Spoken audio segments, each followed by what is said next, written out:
recognizing that there are no tools in the market to show that you can meet a SID climb gradient.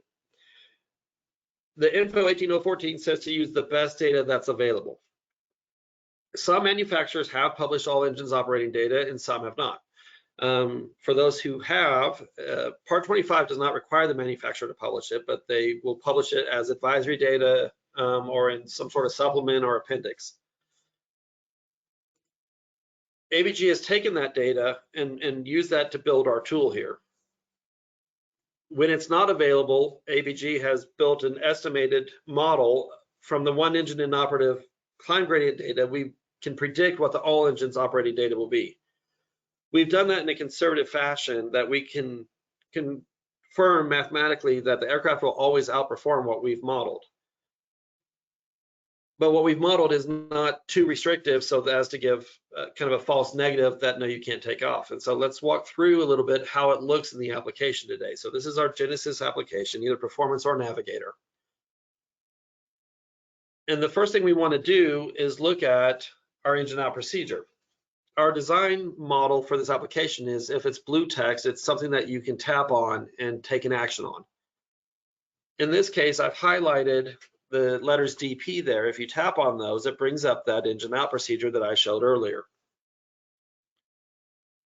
Now, one of the things I mentioned when we talked about airspeed restrictions and how it affects your turn radius, we've actually restricted this particular procedure to 130 knots. We do have another procedure, it's DP3 at this airfield, that's for higher airspeeds.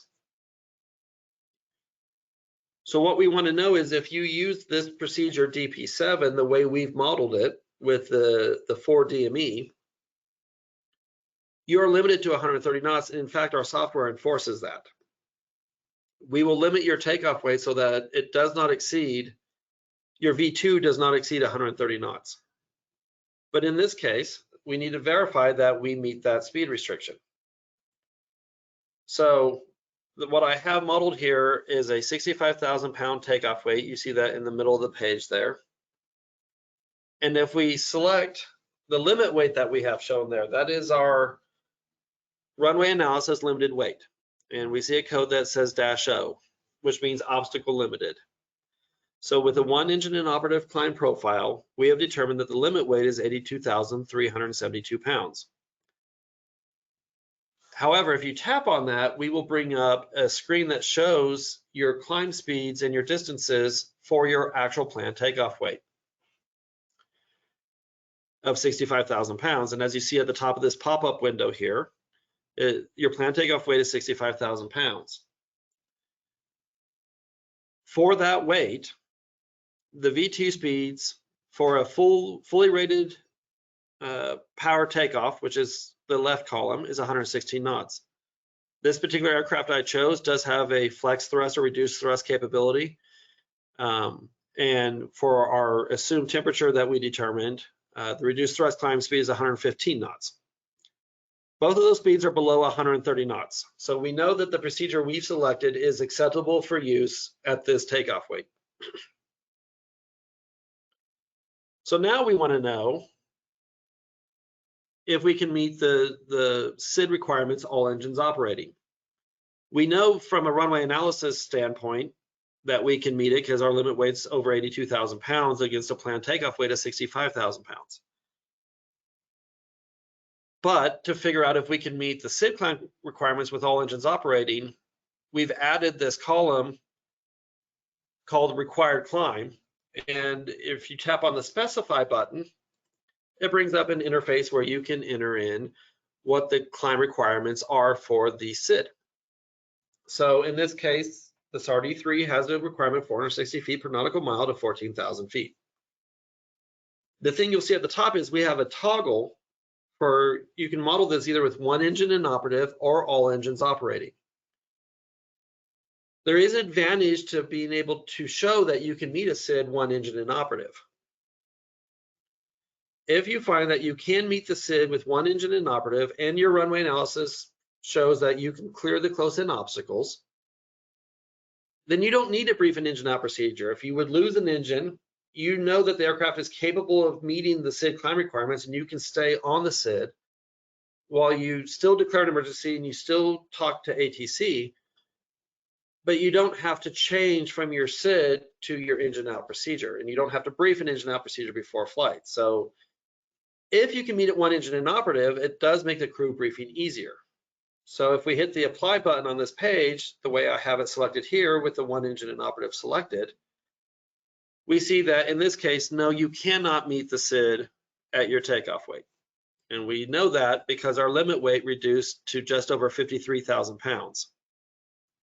We've introduced a new code with this release with this feature of RG for required gradient. And because the column has grayed out, we can't get V-speeds for this because it's not an acceptable weight. And the planned takeoff weight has turned red in this display. So those are your indicators that you cannot take off and meet your SID climb requirement as you have entered it with one engine inoperative. So that's okay.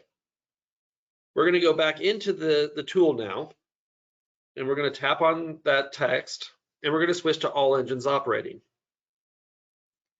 In this case, this is an aircraft that we do not have all engines operating data modeled in this profile. So you get an alert at the bottom of the pop-up there when we switch to all engines operating, stating that this is estimated performance. As I say, this is conservatively estimated, and we know the aircraft will, in actuality, outperform what we're modeling. So you can safely use our estimate as it's presented. When I switch to all engines operating, now our limit weight goes up to 74,000 pounds, which is above our planned takeoff weight, so that has turned green again. So what this tells the crew is I have the proper engine out procedure selected. I verified that with my V-speeds. I cannot meet the SID climb requirement with one engine inoperative. That was the previous test that we did. So I have to have an engine out procedure. If I don't lose an engine, I'm going to fly the SID exactly as written.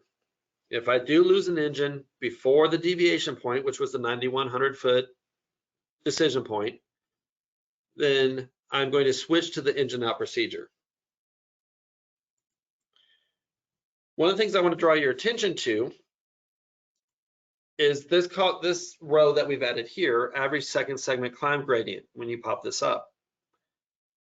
Even though we entered in all engines operating as our mode that we're showing that we can meet the SID, we are still providing average second segment gradient data for situational awareness purposes only. And that assumes one engine inoperative. So if you do switch to the engine out procedure, this is the climb performance you can expect to achieve.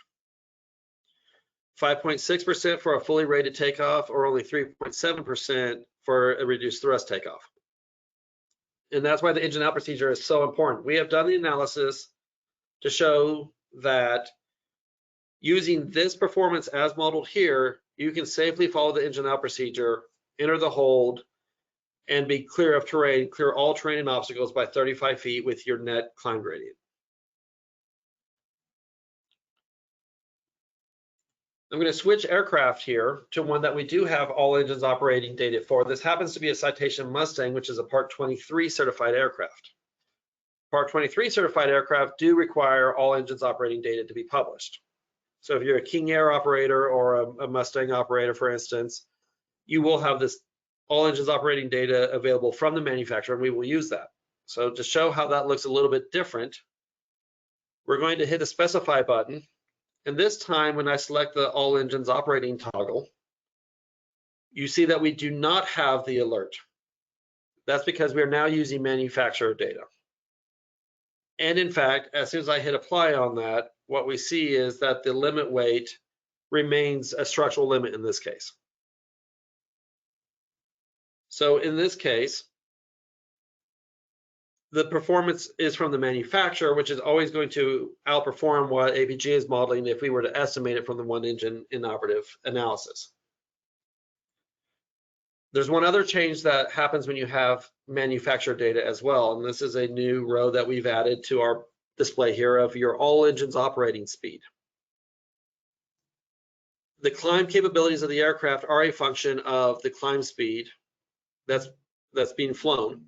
So in this case, if you don't lose an engine and you fly the SID, your all engines operating speed to achieve the performance as predicted by the manufacturer is 130 knots. This speed will show up in your briefing pack as well as on your toll cards when you're using this feature. So that was a relatively quick flyby of the application and the feature that we have. I hope that what you take away from this is an understanding of how SIDs and EOPs are different, how they work together, how the pilot is supposed to identify as part of the pre-flight briefing where the deviation point is between the engine out procedure and the SID, and then how to use our application, this new SID Analyzer feature that we've developed, to show that both the SID and the engine out procedure can be met under the correct conditions. If you have additional questions, we would love to talk with you about it. We do have on our website a page dedicated to this feature. And then that's the phone number I have there is our main phone number. We would love to talk with you, any questions you have.